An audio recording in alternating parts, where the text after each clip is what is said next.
अशोक के बारे में ऐसा कहा जाता है कि उन्होंने अपने 40 वर्षों के शासनकाल में लगभग पूरे भारतीय उपमहाद्वीप को एक सरकार के अधीन जोड़ दिया था। तमिलनाडु और केरल को छोड़कर आज का संपूर्ण भारत, आज का संपूर्ण पाकिस्तान और अफगानिस्तान का कम से कम पूर्वी भाग अशोक के अधिकार क्षेत्र में था। इतना ही नहीं, वे एक ऐसे धर्म को विश्वव्यापी धर्मों की श्रेणी में लाने में सफल रहे जिसके अनुयायी उस समय में बहुत कम थे। उन्होंने ऐसी नैतिक अवधारणाओं को सूत्रबद्ध किया जिनका प्रभाव आज तक देखा जा सकता है। चार्ल्स एलन अपनी पुस्तक Ashoka the search for India's lost empire में लिखते हैं कि अशोक को वास्तव में भारत का संस्थापक जनक कहा जा सकता है। वे भारत को एक राष्ट्र के रूप में एकीकृत करने वाले पहले शासक थे। इतना ही नहीं, उन्होंने महात्मा गांधी से पहले अहिंसा की अवधारणा की शुरुआत की थी। वे शायद विश्व के पहले राजा थे जिन्होंने कल्याणकारी राज्य की स्थापना की थी। अशोक अनेक लोगों को अनेक रूपों में दिखते हैं। एक विजेता जिसने युद्ध की भयानकताओं को देखकर विजय का त्याग कर दिया। संत कहें तो संत, या तो संत और सम्राट का अद्भुत संयोजन। अशोक एक ऐसी राजनीतिक प्रतिभा थे जिन्हें मानवीय मूल्यों की गहरी समझ थी। रोमिला थापर अपनी पुस्तक Ashok and the decline of Mauryas में लिखती हैं, अशोक ने अपने समय का कई तरह से प्रतिनिधित्व किया था। उनकी सबसे बड़ी सिद्धि ये थी कि वे अपने कालखंड को समझते थे और भारतीय संदर्भ में उसकी जो जरूरतें थीं उन्हें पूरा करते थे। मौर्य वंश के तीसरे शासक सम्राट अशोक की कहानी उनके दादा चंद्रगुप्त मौर्य और उन्हें मगध के सिंहासन पर बैठाने वाले चाणक्य से शुरू होती है। अशोक चंद्रगुप्त मौर्य के पोते थे। 323 बीसी में सिकंदर की मृत्यु के बाद 1-2 वर्षों में सिंधु नदी के पूर्व में ग्रीक आधिपत्य का अंत होने लगा। चाणक्य के मार्गदर्शन में चंद्रगुप्त मौर्य को शुरुआत में धनानंद के खिलाफ हार का सामना करना पड़ा था, लेकिन बाद में उन्हें हराकर वे उत्तर भारत के निर्विवाद शासक बने। चंद्रगुप्त मौर्य की सेना उनके 24 वर्षों के शासनकाल के दौरान अजेय रही। 305 बीसी में जब बेबीलोन और पर्शिया के नए शासक सेल्यूकस ने सिकंदर द्वारा खोई गई जमीनों पर विजय प्राप्त करने का प्रयास किया, तब चंद्रगुप्त मौर्य ने उन्हें हराया। चंद्रगुप्त मौर्य के बाद बिंदुसार मगध के राजा बने। चाणक्य बिंदुसार के भी मार्गदर्शक बने। उनके पोते और शिष्य राधागुप्त ने अशोक के मगध के राजा बनने में महत्वपूर्ण भूमिका निभाई थी। एल बाशम अपनी पुस्तक the wonder that was India में लिखते हैं, बिंदुसार का पुत्र सुसीमा उनके सिंहासन का वारिस था और ऐसा माना जाता था कि वह उनके बाद मगध का राजा बनेगा। बिंदुसार के उत्तराधिकारियों के क्रम में अशोक का नाम बहुत ही नीचे था। वो कद में छोटे थे और मोटे भी थे। उन्हें त्वचा का रोग भी था जिसके कारण वे कुरूप दिखते थे। यह वही कारण हो सकता है कि उनके पिता ने उन्हें टाला था और उन्हें संभावित उत्तराधिकारियों की सूची से हटा दिया गया था। विदिशा में व्यापारी की लड़की से प्यार हुआ। यही कारण था कि जब राजधानी पाटलिपुत्र से दूर तक्षशिला में विद्रोह हुआ तो उनके पिता बिंदुसार ने अशोक को इस विद्रोह को कुचलने के लिए भेजा। इसके बाद उन्हें मध्य भारत के उज्जैन में सम्राट के प्रतिनिधि के रूप में भेजा गया। वहां विदिशा में उन्हें एक स्थानीय व्यापारी की सुंदर पुत्री महादेवी शाक्य कुमारी से प्यार हो गया। रोमिला थापर अपनी पुस्तक Ashok and the decline of Mauryas में लिखती हैं, दीपवंसा में इस विवाह का कोई उल्लेख नहीं है, लेकिन इससे अशोक को 2 बच्चे महिंदा और संघमित्रा हुए, जिन्हें बाद में बौद्ध धर्म का प्रचार करने के लिए श्रीलंका भेजा गया था। जब अशोक सम्राट बने तो महादेवी ने पाटलिपुत्र जाने के बजाय विदिशा में रहना पसंद किया। ऐसा कहा जाता है कि देवी बौद्ध थीं और उस समय विदिशा बौद्ध धर्म का केंद्र था। दूसरा, वे एक व्यापारी की पुत्री थीं और उनका सामाजिक दर्जा राजसी परिवार के स्तर जितना नहीं था। अपने भाइयों को मार डाला और गद्दी संभाली। बिंदुसार ने अशोक के बड़े भाई सुसीमा को अपना उत्तराधिकारी चुना था, लेकिन 274 बीसी में एक और विद्रोह भड़क उठा और इस बार राजकुमार सुसीमा को उसका सामना करने के लिए भेजा गया। यह विद्रोह पहले से कहीं अधिक गंभीर था, इसलिए राजकुमार सुसीमा को लंबे समय तक तक्षशिला में रहना पड़ा।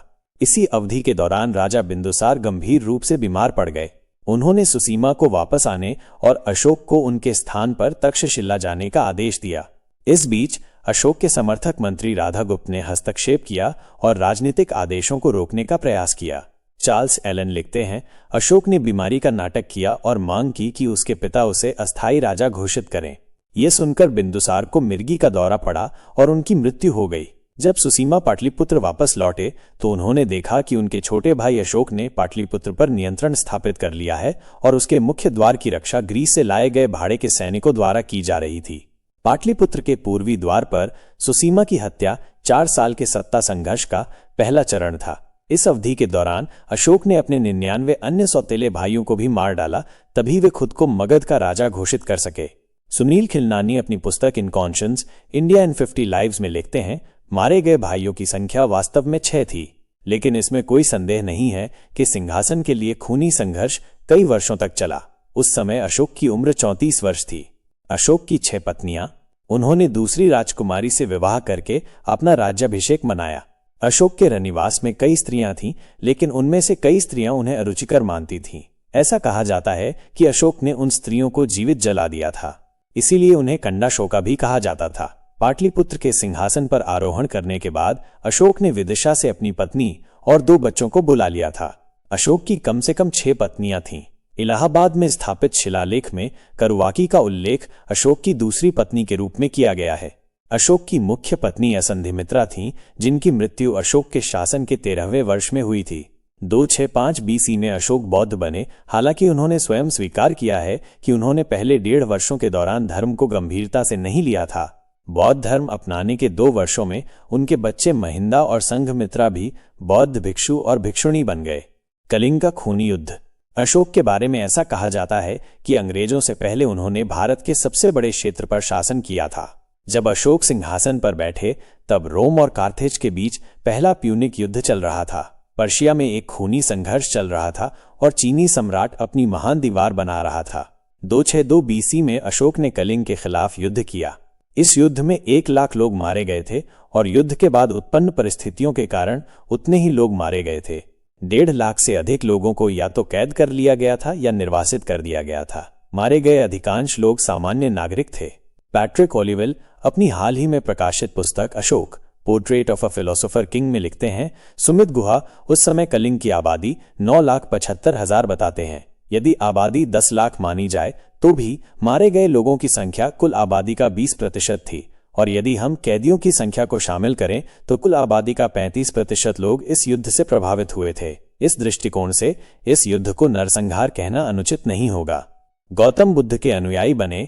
इस वजह से अशोक का साम्राज्य बंगाल की खाड़ी तक विस्तृत हो गया और उन्होंने अगले 37 वर्षों तक उस पर अपना वर्चस्व बनाए रखा। लेकिन ये विजय इतनी खूनी थी कि इसने अशोक के अंतरात्मा को झकझोर दिया। उन्होंने सार्वजनिक रूप से इसके बारे में अपना अफसोस व्यक्त किया और उनके जीवन में बड़ा बदलाव आया। अशोक ने गौतम बुद्ध के विचारों को अपनाया, जो भारत में अभी नए थे। अशोक के शासनकाल के दौरान भारतीय समाज में बहुत विविधता थी, पहले कभी इतनी नहीं थी। इतने विविध समाज को एक साथ रखने के लिए एक ऐसे विश्व दृष्टिकोण की आवश्यकता थी जो पर्याप्त लचीला हो। चार्ल्स एलन लिखते हैं, कलिंग युद्ध ने अशोक को नाम मात्र के बौद्ध से एक धार्मिक बौद्ध में परिवर्तित कर दिया। तब से सम्राट अशोक ने बुद्ध के उपदेशों के अनुसार, नैतिक मूल्यों के अनुसार अपने शासन को ढाला। एक अच्छे शासक की तरह अशोक ने खुद को लोगों के लिए उपलब्ध कराया, लेकिन उन्हें लगा कि उनके शब्द केवल कुछ ही लोग सुन सकते हैं। अशोक चाहते थे कि पूरी दुनिया उन्हें सुने, इसलिए उन्होंने उन्हें लिखित भाषा में कहने की पहल की ताकि वे हमेशा जीवित रहें। लोगों की भाषा में संदेश। उन्होंने अपने संदेश प्राकृत भाषा में लिखवाए थे जो उनके पूरे साम्राज्य में बोली जाती थी। सुनील खिलनानी लिखते हैं, मौर्य सम्राटों में अशोक की बातचीत शैली अनोखी थी। अपने 7वें आदेश में अशोक ने निर्देश दिया था कि जहां भी पत्थर के स्तंभ या चट्टानें हों, वहां उनके शब्दों को उकेरा जाना चाहिए ताकि वे लंबे समय तक सुरक्षित रहें। जब तक मेरे पुत्र या पौत्र शासन करें या सूर्य और चंद्रमा चमकें, तब तक लोग इन शब्दों को पढ़ सकें। अधिकांश शिलालेखों में अशोक का उल्लेख किसी अन्य व्यक्ति या वो के रूप में किया गया है, लेकिन कुछ शिलालेखों में प्रथम व्यक्ति यानी मैं का भी उपयोग होता है, जो हमें इन शिलालेखों में व्यक्ति की संवेदनशीलता की क्षणिक झलक देता है। अशोक के अधिकांश शिलालेख प्राकृत भाषा की ब्राह्मी लिपि में हैं। कुछ शिलालेख ग्रीक और अरामाइक लिपि में भी पाए गए हैं। सहिष्णुता और अहिंसा पर जोर। अशोक ने धम्म की अवधारणा को आत्मसात किया। धम्म आध्यात्मिक शुद्धता या पवित्र अनुष्ठानों पर आधारित नहीं था, बल्कि सांसारिक आचरण पर आधारित था। यह विचार सहिष्णुता का समर्थन करता था और हिंसा का विरोध करता था। रोमिला थापर कहती हैं, अशोक जिन सिद्धांतों को सबसे अधिक महत्व देते हैं, उनमें से पहला सिद्धांत विभिन्न धर्मों के सह अस्तित्व का है। उनका मानना था कि प्रत्येक व्यक्ति को सह अस्तित्व की भावना के साथ रहना सीखना होगा। आपको दूसरे लोगों के धर्मों का सम्मान करना चाहिए, क्योंकि दूसरों के धर्मों का सम्मान करके ही आप अपने धर्म का सम्मान कर पाएंगे। यह धम्म का मूलभूत सिद्धांत है। मुझे ये दिलचस्प लगता है कि इस पर कितना जोर दिया गया है। उस समय संप्रदायों के बीच बहुत दुश्मनी थी। धम्म के अनुसार शासक का कर्तव्य है कि वो लोगों के कल्याण, उनके स्वास्थ्य और खुशी के बारे में सोचे और इस दिशा में कार्य करे। राजा का कर्तव्य ये भी है कि वो सड़क के किनारे बरगद या आम के पेड़ लगाए और यात्रियों के भोजन और आराम की व्यवस्था करे।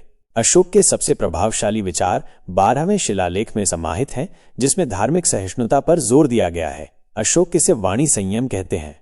शिलालेख में कहा गया है कि जो कोई अपने धर्म की प्रशंसा करता है और अत्यधिक भक्तिभाव से दूसरे धर्मों की आलोचना करता है, वह केवल अपने धर्म को नुकसान पहुंचाता है। इसलिए विभिन्न धर्मों के बीच सामंजस्य होना चाहिए। प्रत्येक व्यक्ति को दूसरे के विचारों को सुनना चाहिए और उनका आदर करना चाहिए।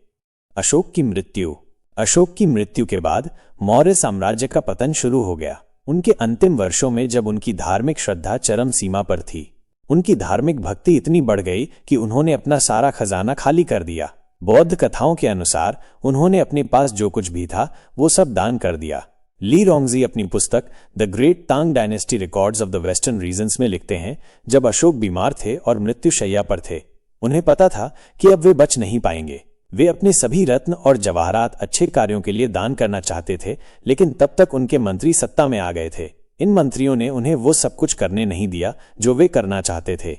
अशोक की मृत्यु 232 BC में हुई थी। मौर्य वंश का अंत। बृहद्रथ मौर्य वंश के अंतिम राजा थे। 181-180 ईसा पूर्व में उनके सेनापति पुष्यमित्र द्वारा उनकी हत्या कर दी गई थी। बाद में उन्होंने शुंग राजवंश की स्थापना की। मौर्य वंश कुल 137 वर्षों तक चला। रोमिला थापर लिखती हैं, हान और रोमन जैसे अन्य राजवंशों की तुलना में मौर्य वंश बहुत ही कम समय तक चला। चंद्रगुप्त मौर्य की विजय के साथ इसका उदय हुआ। यह उनके पोते अशोक के समय में अपनी चरम सीमा पर पहुंचा था, लेकिन उसके बाद इसका तेजी से पतन होने लगा। अशोक के पुत्र और पौत्र अपने दादा और परदादा के स्तर के नहीं थे। उनका शासन भी बहुत ही कम समय के लिए था। अशोक का पूरा साम्राज्य उनके कई दावेदारों में बटा हुआ था। उनमें अपने पिता और दादा जैसी लेखन क्षमता नहीं थी। अशोक की तरह उन्होंने कोई शिलालेख नहीं छोड़ा था। स्वतंत्र भारत ने अशोक की विरासत को अपनाया। उनकी मृत्यु के बाद मौर्य साम्राज्य का पतन शुरू हो गया। अंततः भारतीयों ने अशोक को भुला दिया। धीरे धीरे प्राकृत भाषा और ब्राह्मी लिपि का उपयोग बंद हो गया और लोग शिलालेखों पर लिखे संदेशों को पढ़ना भूल गए। प्रकृति और भाग्य का खेल देखिए। अशोक की 19वीं शताब्दी में ब्रिटिश इतिहासकारों विलियम जोन्स और जेम्स प्रिंसेप द्वारा फिर से खोज की गई थी। उन्होंने लोगों को ब्राह्मी लिपि का अर्थ समझाया। भारत की स्वतंत्रता से 1 महीने पहले जुलाई 1947 में संविधान सभा में भाषण देते हुए जवाहरलाल नेहरू ने राष्ट्रीय ध्वज की रचना करने का प्रस्ताव रखा, जिसमें भारतीय तिरंगे के केंद्र में अशोक चक्र को रखा गया था। उन्होंने कहा कि मुझे बहुत खुशी है कि हमने अशोक के इस प्रतीक को न केवल इस ध्वज के साथ जोड़ा है, बल्कि उन्हें एक ऐसे व्यक्ति के साथ भी जोड़ा है जो न केवल भारतीय बल्कि विश्व इतिहास में एक महत्वपूर्ण व्यक्तित्व थे। अशोक भारतीय लोगों के लिए इतने प्रेरणादायक व्यक्ति थे कि भारत के पहले प्रधानमंत्री जवाहरलाल नेहरू ने लगभग अशोक को नए राष्ट्र के संरक्षक संत का दर्जा दिया। अशोक के 4 सिंह न केवल भारतीय डाक टिकटों पर छपे हैं, बल्कि भारत का यह राज्य प्रतीक पूरे भारतीय जीवन का अभिन्न प्रतीक बन गया है। यह शांतिपूर्ण सह अस्तित्व का प्रतीक भी है। सम्राट अशोक का सार्वजनिक जीवन में संयम और आत्मनियंत्रण का संदेश आज भारतीयों के लिए चेतावनी और प्रेरणा दोनों है।